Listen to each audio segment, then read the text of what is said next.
siko k'inyungu zacu rero ni kubw'inyungu z'urungamwe ruri inyuma yacu.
Haleluya. Iyo umaze gukomera utangura kwiyumvira ku bandi, mbega fisiki nike kintu ushaka gutanga.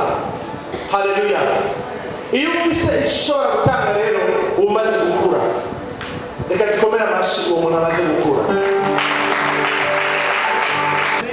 Uko bari baririmbyi bamagangwa, uko bari bakozi Imana bamagangwa, nawe Imana yaramuhamagaye yumviriza umuhamagaro, aritaba, hanyuma aragira iki? Aja kukivi. Aha bari kubaranyumva batabonye ntuzwe n'Imana Innocent, ariko bifuza kumenya niki ninde uwo muntu yarizangurutse abantu bangana gutya, abakozi b'Imana kuva mu gitondo batarataha baraha bagumya ntihagire aho baja, mbega uyo muntu ninde? Haleluya. Ntuzwe n'Imana Innocent ni umuririmbyi w'umurundi yavutse itariki 26 z'ukwezi kwa gatanu mu 1995. Urumva yuko akiri muto. Haleluya. Ku mutumba Burima, komine Mutambu, akaba ari umwana wa Habonimana Michel na Vutsekumana Denise. Mbega baba bari hano gamanga yemwe. Bari shima cyane rwose.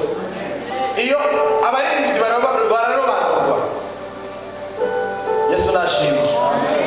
Kuko iyo uri mu ngabire rwawe, iyo ngabire iragutwara mpaka igushikanye mu kibanza cyiza.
Télévision Tanganyika.